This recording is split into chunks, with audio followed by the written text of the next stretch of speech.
할렐루야. 예, 많이 긴장이 됩니다. 목사님께서 이렇게 귀한 강단을 허락해 주셔서 말씀을 준비하면서 많이 떨리고 또 두렵고 마음이 조급했습니다. 그래서 오늘 설교의 어떤 주제가 약할 때 강함이 되시는 주님이신데 제가 하나님께 하나님 어떻게 할까요? 도와주세요 하니까 하나님께 참 감사하게도 너무 떨리는 마음 중에 두려운 마음 중에 은혜를 주셨습니다. 하나님께서 이렇게 제 마음을 이렇게 바람 불듯이 살랑살랑 이렇게 만지시면서 정철아 괜찮다. 내가 도와줄게. 내가 너 옆에 같이 서줄게. 그렇게 말씀하시는 거였습니다. 그래서 하나님 믿고 나왔습니다. 지금 이 시간에 하나님께서 여러분에게 말씀해 주시기를 원합니다. 유머 하나 하고 시작하겠습니다. 목사님들께서 함께 여행을 가셨다고 합니다. 그래서 한 목사님이 약을 한 보따리를 가지고 오신 거예요. 약을 엄청 많이 싸가지고 오신 겁니다. 그래서 시간마다 약을 드시더란 겁니다. 아침에 약 드시고 뭐 비타민제 드시고 글루코사민제 드시고 엽산제 드시고 철분제 드시고 뭐 이렇게 시간마다 계속 약을 드시는 거예요. 그래서 그 옆에 있던 목사님께서 아니 건강도 하나님을 의지해야지 너무 지나치게 그렇게 약을 챙겨 먹는 건 아니냐. 하나님이 안 좋아하실 거다. 그랬더니 약을 많이 챙겨온 그 목사님이 무슨 소리냐. 성경에 보면 약을 먹는 것이 하나님 좋아하신다고 나와 있다. 그래서 그런 구절이 어딨나 하고 물어봤습니다. 그 약 가져오신 목사님 비타민을 하나 까서 입에 넣으시면서 그렇게 이야기하셨습니다. 고린도전서 12장 10절에 보면 이는 내가 약할 그때에 강함이니라 라고 하셨다는 이야기를 이해 못한 분 없으시죠? 약할 그때에 강함이니라. 제가 사실 여기 청년부랑 좀 알바를 고용했으면 제가 왼쪽 만지면 웃어주기로 하고 오른쪽 만지면 아멘 해주기로 했는데 알바들이 할 일이 없어졌습니다. 여러분 사람은요 다 강하고 완전한 것에 관심이 많습니다. 그리고 그런 사람이 되고 싶어 합니다. 조금 더 완전한 사람이 되기 위해서 공부를 하고 스펙을 쌓고 좋은 학교 좋은 직장에 들어가려고 합니다. 그러나 우리 하나님은요 강한 것보다 약한 것에 더 관심이 많으십니다. 이게 참 감사한 것이죠. 하나님은 약한 사람들을 기뻐하십니다. 우리는 내 약함을 숨기려 하지만 하나님은 우리 안의 약함을 통해서 놀라운 일들을 이루려고 하시는 것입니다. 여러분 혹시 이 가운데 오늘 성전 주님의 전에 나오실 때에 약함을 가지고 나오신 분이 있으십니까? 내 마음에 약함이 있고 우리 가정에 약함이 있고 나 일 가운데 약함이 있으셔서 그 약함을 가지고 나오신 분이 계십니까? 하나님 괜찮습니다. 오늘 우리가 함께 읽은 본문을 보면 우리가 믿는 하나님은 오히려 우리의 약한 것을 택하셔서 강한 사람들을 부끄럽게 하시고 미련함을 택하셔서 지혜 있는 자들을 부끄럽게 하시는 분이십니다. 하나님께서는 세상에서 보잘것없는 사람들, 멸시받는 사람들, 아무것도 아닌 사람들 택하셔서 쓰시기를 너무 좋아하시는 분이신 우리 하나님이신 줄 믿습니다. 오히려 우리가 약할 때 강함이 되시는 우리의 약함보다 더 크신 전능하신 하나님을 바라보시는 저와 여러분이 되시기를 바랍니다. 에티오피아 이야기를 좀 하려고 합니다. 저는 명성비전교회에 오기 전에 한 1년 정도 에티오피아에서 단기 선교사로 사역을 했습니다. 그래서 거기서 이제 아내를 만났는데요. 에티오피아로 가는 것이 결정이 되고 이제 거기에 다녀오신 분들을 제가 개인적으로 만나서 좀 이야기를 들었습니다. 밥을 사주면서 야 에티오피아 어떠냐 얘기를 들었더니 그동안에는 막 너무 좋았다, 에티오피아 짱이다, 최고다 이런 얘기를 하던 분들이 제가 막상 간다고 그러니까 막 수심이 가득 찬 얼굴로 저에게 실상을 얘기해 주는 거예요. 너무 힘들다라는 것입니다. 너무 고생을 많이 했다라는 거예요. 이게 무슨 말이냐면 다른 게 뭐 먹는 게 힘들고 뭐 다른 게 힘들다는 게 아니라 거기에 가서 자신의 약함을 발견하는 것이 참 어려웠다. 그 선교지까지 간 사람이 얼마나 잘하는 사람들이게 그렇죠? 교회에서 대충 하는 사람들이 선교지 잘 안 가잖아요. 그죠? 근데 열심히 하는 사람들이 야 그동안 칭찬받고 교회에서 너 짱이다 잘한다 최고다 이렇게 직분 맡은 사람들이 선교지에 갔는데 막상 가서 발견하는 게 잘하는 게 아니라 내 가장 약한 부분들을 자꾸 발견하게 되더라는 거예요. 선교지에까지 가서 만나는 내 약함들이 너무너무 힘들었다. 그런 이야기를 하는 것을 제가 들었습니다. 현지에서, 에티오피아 현지에서 한인 청년들이 한 30명 정도 있었습니다. 그래서 제가 모아서 한 목요일에 성경 공부를 진행했거든요. 그래서 성경 공부 진행하면서 이제 어려운 일들, 힘든 일들 이렇게 손을 나누다 보니까 다 청년들이 동일한 고백을 하는 거였어요. 뭐가 제일 힘드냐?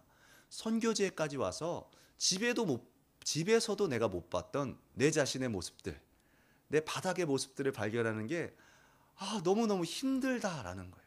매일 그것을 이렇게 앞에서 보게 되니까, 내 약함을 보게 되니까 그게 너무 힘들다라는 고백을 하는 것을 들었습니다. 여러분, 이런 우리 약함이 발견될 때에 내가 부족해서 그렇다, 맞다, 나는 부족한 사람이다, 이렇게 고백하면 사실 문제가 수습이 됩니다. 그리고 회복이 됩니다. 그런데 그게 참 어려운 것입니다.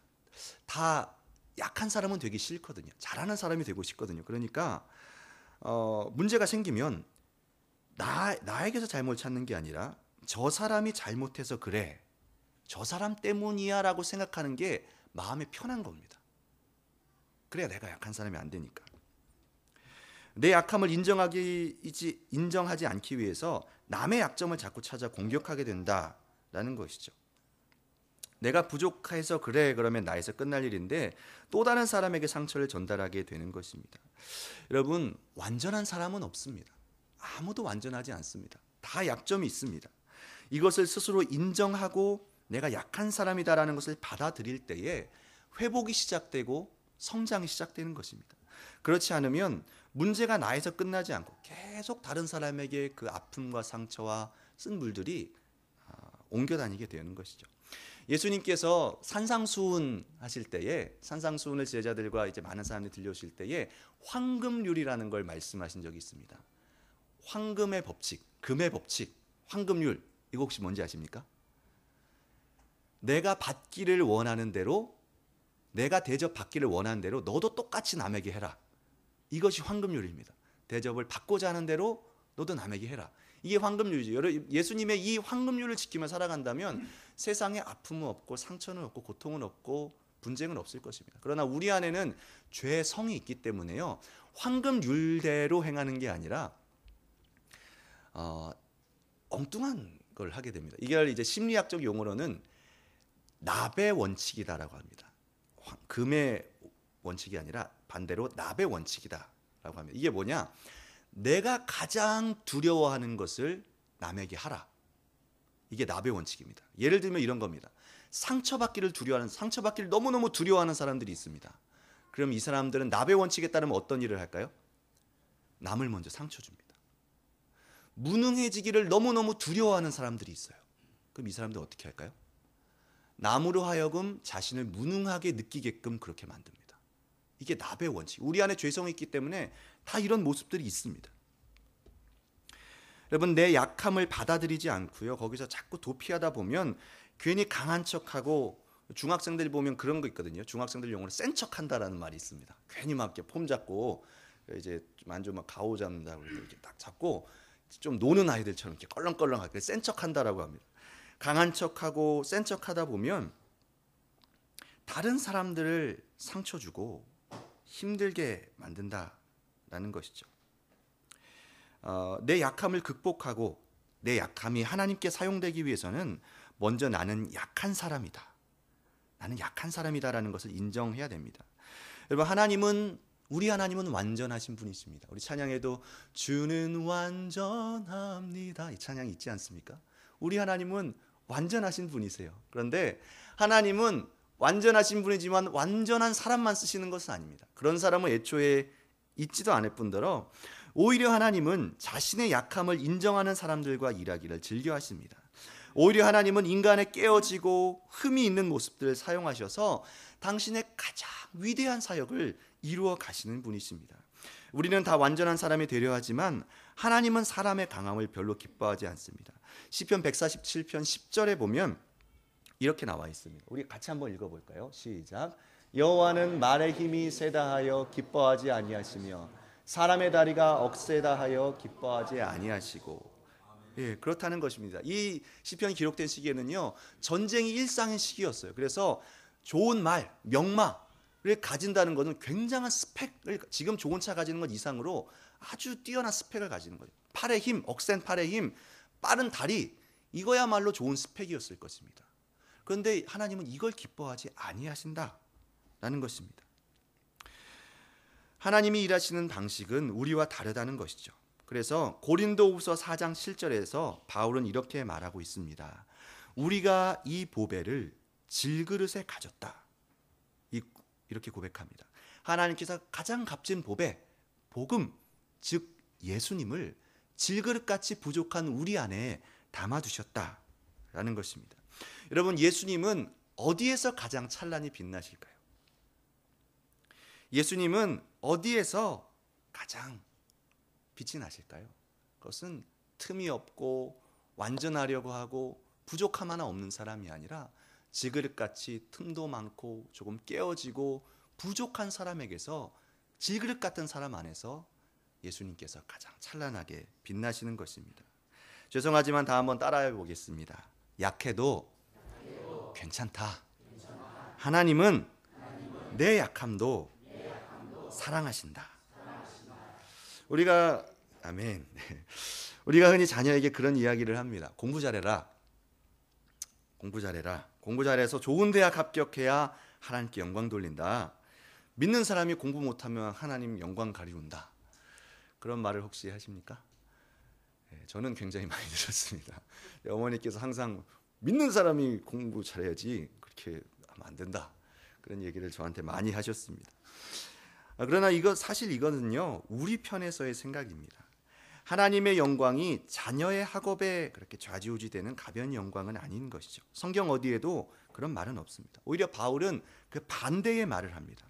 고린도후서 12장 7절 이하에 보면 바울은요, 육체의 가시를 가지고 있었습니다. 학자들이 추측하기로는 아마 간질병일 것이다, 그렇게 이야기를 합니다. 그러니까 바울이 이렇게 앞에 나와서 막 설교를 하다가 갑자기 거품 물고 쓰러지는 겁니다.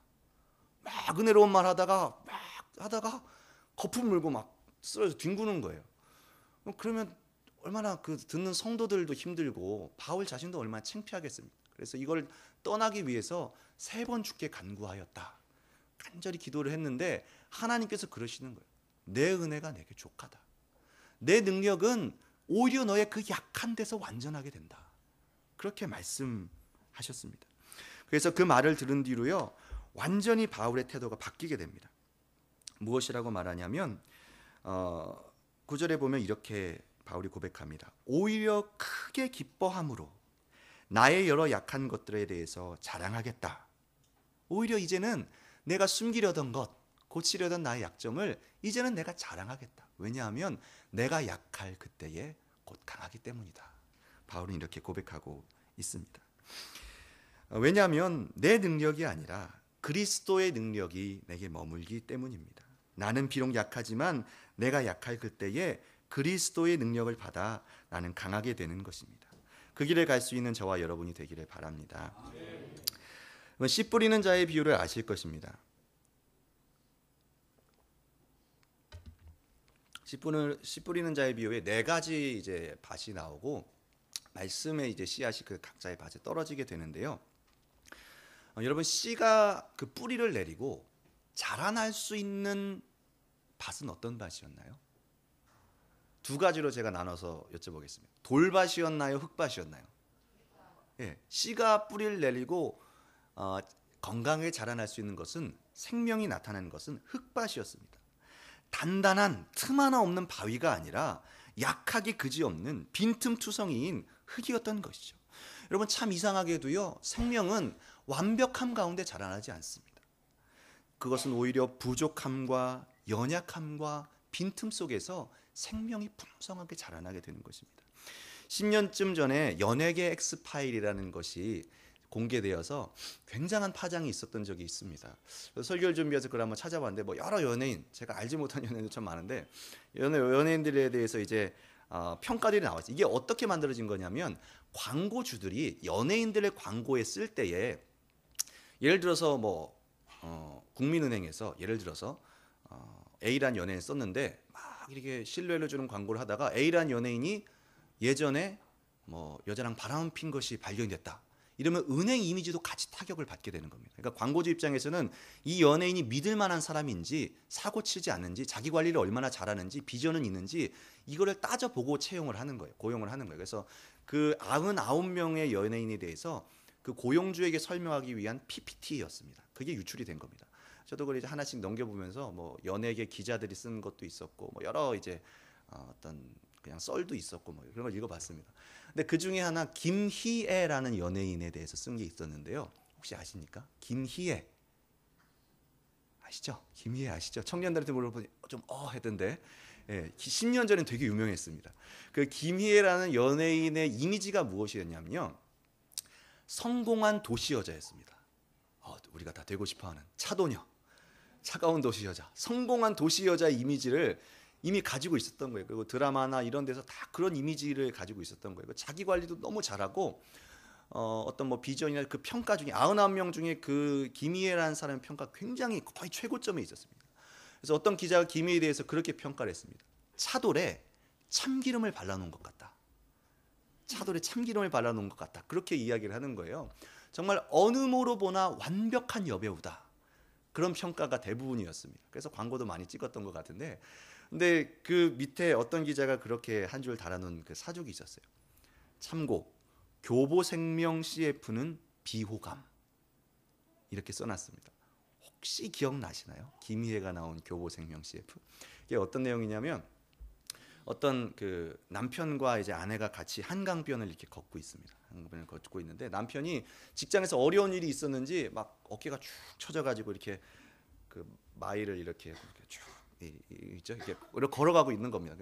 김혜가 옆에서 이렇게 쳐다보다가 노래를 불러주는 거예요. 그 남편에게 외로워도 슬퍼도 나는 안 울어 참고 참고 또 참지 울긴 왜 울어? 네. 연습했는데 잘 안 되네요. 예, 찬양이 아니죠. 이 노래를 남편에게 이렇게 불러주는 거 굉장히 따뜻한 CF였어요. 근데 비호감이었다는 겁니다. 그 이유에 대해서 이렇게 적고 있었습니다. 사람들은 너무 다 갖춘 사람을 싫어해요. 사람들은 너무 다 갖춘 사람들을 싫어해요. 김희애가 노래를 불러준다고 그게 무슨 위로가 되겠어요? 그런 겁니다. 정말 정확한 지적이지 않습니까? 다 갖춘 사람이 불러주는 노래가 상처 입은 사람에게 무슨 위로가 되겠냐? 라는 것입니다.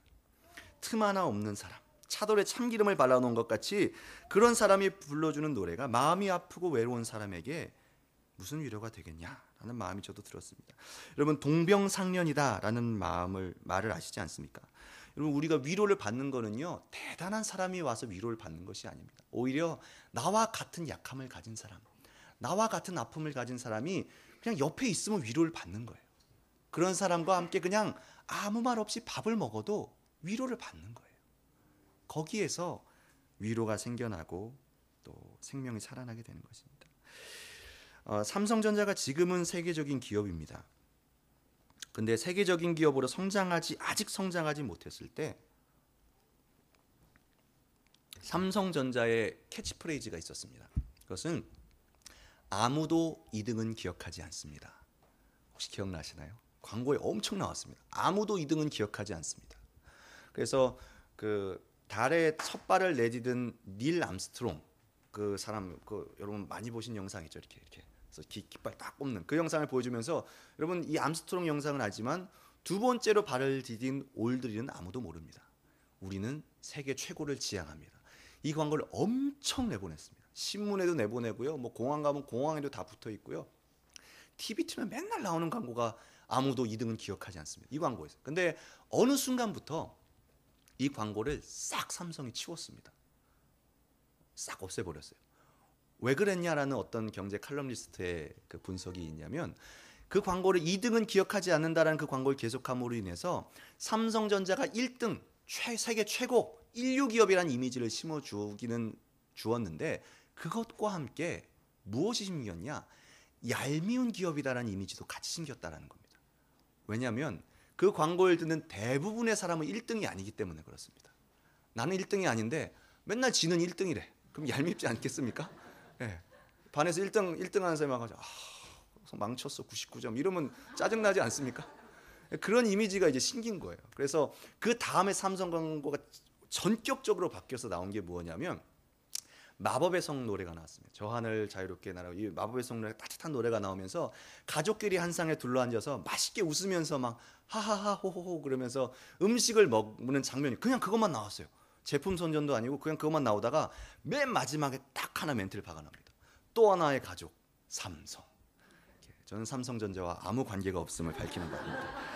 네. 예를 들어서 그렇게 말씀드리는 것입니다. 네, 여러분 물품을 파는 기업도요, 상품을 하나라도 팔기 위해 광고를 하는 기업도요, 1등과 최고 완벽함만으로는 사람의 마음을 움직일 수 없는 것을 아는 것이죠.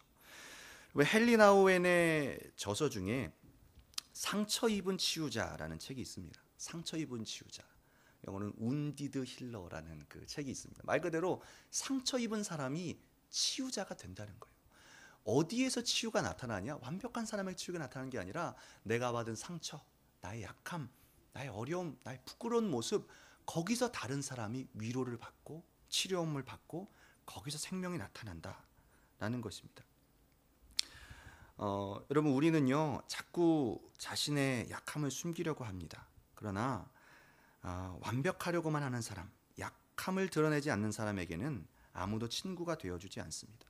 내 허점을, 아니 자기 자신을 그저 있는 모습들 그대로 드러낼 때에 그 약함을 통해서 생명을 전달되게 되고 전달하는 나 자신에게도 회복의 역사가 나타나기는 시작하는 것입니다.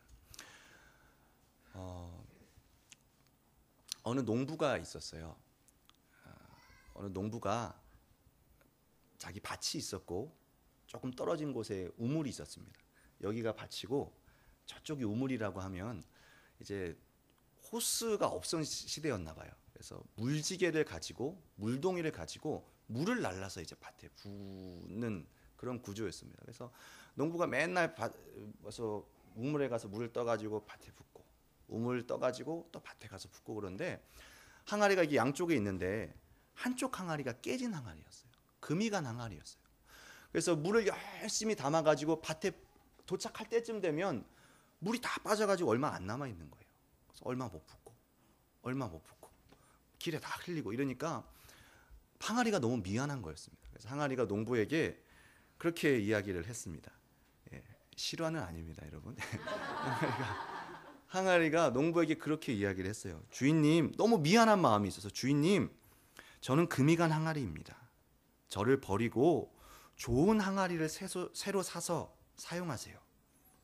그래서 주인이 이렇게 말했습니다. 항아리야, 나도 내가 금이 간 걸 알고 있다. 그러나 항아리를 바꿀 마음은 전혀 없단다. 우리가 한번 지나온 길을 한번 보려무나 완벽한 항아리, 깨지지 않은 항아리가 지나간 길에는 아무것도 자라나지 않는 황무지가 됐구나.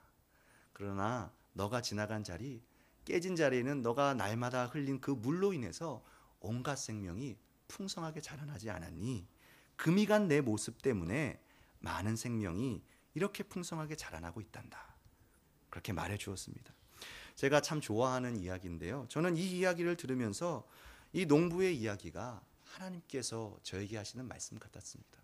저의 부족함, 하나님 쓰시는 게 뭐예요? 저의 부족함, 연약함, 모자름을 하나님께서 붙잡아 주시면 그것을 통해서 풍성한 생명이 자라나게 하시는 것이죠.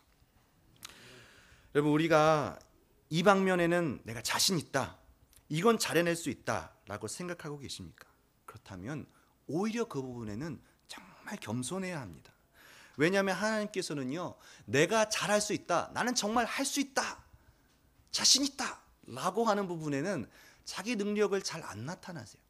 잘해봐라 그러시는 것입니다. 그러나 여러분, 혹시 내 자신의 약함을 알고 계십니까? 그렇다면 오히려 그것을 자랑하시기를 바랍니다. 나의 여러 약한 것들에 대해서 자랑하겠다라는 바울의 고백처럼 하나님은 여러분의 약한 것에서 당신의 능력을 온전하게 하시는 분이시기 때문입니다. 여러분, 우리가 착각하면 안 되는 것이 있어요. 하나님께서 우리가 하나님께 바치기 원하시는 것은요, 강함이 아니에요. 여러분, 하나님이 유능하지 못하셔서 유능한 사람을 채용하시겠습니까? 하나님이 실력이 부족하셔서 실력 있는 사람을 채용하시겠습니까? 하나님께서 당신에게 바치기 원하시는 것은요, 우리의 약함인 것입니다. 우리 약함이 하나님의 손에 붙들릴 때에 하나님께서 그 사람의 강함이 되어주시는 것이죠. 수요예배 나오셨던 분은 기억하시겠지만, 여러분, 우리가 지혜자가 되는 비결이 무엇이라고 말씀드렸습니까? 맞습니다. 지혜자가 되는 비결은 내가 지혜로운 사람이 되는 것이 아니라 지혜로운 하나님과 친해지는 것이다, 이렇게 말씀드렸습니다. 지혜로운 하나님과 친해지면, 하나님을 내 백으로 모시고 나의 조언자를 모시면 나도 덩달아 지혜로워지는 거예요. 여러분, 그리스도의 능력이 어디서 나타나면요, 내가 스펙 쌓고 내가 훌륭해지고 내가 위대한 사람이 돼서 그리스도인의 능력이 나타나는 것이 아니라, 위대하신 하나님과 친해지면, 위대하신 하나님께 가까이 나아가면 하나님께서 우리 약함을 들어주셔서 놀랍게 사용하시는 것입니다. 놀이터에서 1학년이랑 6학년이랑 싸움이 붙었습니다. 1학년이랑 6학년이 싸우는데 6학년이 도망갔습니다. 왜 그랬을까요? 1학년이 아빠 불러왔습니다. 우리가요, 기껏 센 척 해봤자요, 센 척하고 까불어 내가 정글 짱이야 그래도 아빠 불러오면 집니다. 우리가 기껏해야 6학년인 거예요. 기껏 세봤자 6학년인 겁니다. 누가 이기냐면 아버지를 부르는 사람이 이기는 겁니다. 아버지를 불러오는 사람이 이기는 거예요. 왜 그리스도인이 약할 때 강한 줄 아십니까? 약할 때 하나님을 더 찾기 때문에 그렇습니다. 모자라기 때문에 주님께 더 도움을 구하기 때문에 그렇습니다. 그럼 모든 문제의 결론은요, 항상 하나입니다. 우리 아버지이신 하나님께 나아가면 되는 거예요. 우리 아버지이신 하나님의 이름을 부르면 아버지께서 오셔서 내 약함을 싸매어 주시고 상처를 만져주시는 것입니다. 여러분, 이런 찬양 있지 않습니까? 인생길 험하고 마음 지쳐 살아갈 용기 없어질 때 너 홀로 앉아서 낙심치 말고 예수님 앞으로 나오시오. 약함을 가지고 하나님께로 나아가시는 저와 여러분이 되기를 바랍니다. 말씀을 정리하겠습니다. 여러분, 사람이요, 너무 완전해지고 잘하려고 하는 집착하는 이유 중 하나는 무엇인 줄 아십니까? 하나님이 준비하신 것들을 잘 볼 수 없어서 그렇습니다. 에티오피아에 있을 때 저는 비공개 연애를 했는데요. 그러다 보니까 아내랑 몰래 이렇게 놀러 다니는 일이 대부분이었습니다. 그러니까 전도사랑 자매랑 사귀면 안 되지 않습니까? 그래서 토요일이면 둘이 각자 약속을 잡아요. 이 아내는 저 운동하러 간다 그러고, 저는 밖에 뭐 어디 신방 간다 그러고, 뻥치고 이렇게 둘이 만나가지고 여행을 가는 겁니다. 예. 근데 그래도 다 눈치채더라고요. 여행 저기 뭐 이 앞에 뭐 산을 가거나 뭐 이렇게 가까운 뭐 이제 뭐 볼만한데 가거나 뭐 영화관에 가거나 뭐 그랬습니다. 근데 우리 둘이 가면요, 너무 힘들어요. 왜냐면 뭐 지리도 모르지, 말도 잘 안 통하지. 그러니까 손짓 발짓 해가면서 겨우 찾아가고, 먹는 거 하나 먹으려고 해도 신경이 얼마나 곤두서는지 몰라요. 막 이거 먹어도 되는 건가, 배탈 나는 거 아닌가, 막 그렇습니다. 근데 여러분, 정말 편할 때가 있습니다. 그때가 언제일까요? 현지인 가이드가 함께 가면 좀, 현지인 친구를 불러가지고 우리 함께 여행 가자. 여행까지는 아니고 뭐라고 그러죠? 일단 놀러 가자. 그래가지고 하루 이렇게 쭉 들려면 그 친구가, 현지인 친구가 이야기하는 대로만 하면 돼요. 이거 먹자 그러면 그거 먹으면 되고, 여기 가자 그러면 여기가 좋은 데인가 보다 하고 가면 되는 것입니다. 마음 편하게 다녀오면 최고의 시간인 것이죠. 여러분, 우리 인생길에도요, 하나님께서 우리의 가이드가 되어주신다면, 하나님께서 우리의 친구가 되어주신다면, 내가 좀 약하고 부족하여도, 준비가 덜 되어 있어도 우리는 시작할 수 있습니다. 왜냐하면 여호와 이레의 하나님께서 우리와 함께 하시기 때문입니다. 내 눈에 보이는 게 없어도 여호와 이레, 하나님의 준비하심이 그 산에 있다. 이 말이면 충분하지 않습니까? 사람이 여행을 한번 가려고 해도 그렇게 준비를 철저히 하는데, 여러분, 하나님께서 우리 인생을 아무 준비도 없이 무책임하게 그냥 네 아는 대로 한번 살아봐라. 그렇게 하시는 하나님은 아니실 것입니다. 그분은 이미 다 예비하신 것입니다. 우리 한번 죄송하지만 한 번만 더 따라해 보겠습니다. 하나님은 다 준비하셨습니다. 다 준비하셨습니다. 염려하지 말고 우리의 모든 도움이 되시는 그분께 구하면 그분께서 미리 예비한 힘을 주실 줄로 믿습니다. 한번 사시는 이 인생의 길에 최고의 가이드가 되시는 하나님께 길을 물으시고 하나님만이 저와 여러분의 강함이 되어 주시기를 축복합니다. 함께 기도하겠습니다. 사랑이 많으시고 은혜가 풍성하신 하나님, 고맙고 감사합니다. 우리 약한 자들을 하나님 불쌍히 여겨주셔서 하나님의 전으로 불러주시고 하나님의 자녀 삼아 주시니 감사합니다. 하나님, 우리의 강함이 되어주시고 하나님, 우리의 약함 가운데 함께 하셔서 우리의 약함을 붙들어 주셔서 이제부터는 오히려 내가 나의 약함을 자랑하며 살 수 있는 주님의 능력을 힘입어 원수를 이기는 승리하는 삶을 다 살게 하여 주시옵소서. 감사와 찬양을 주님께 드리오며 예수님의 이름으로 기도드립니다. 아멘.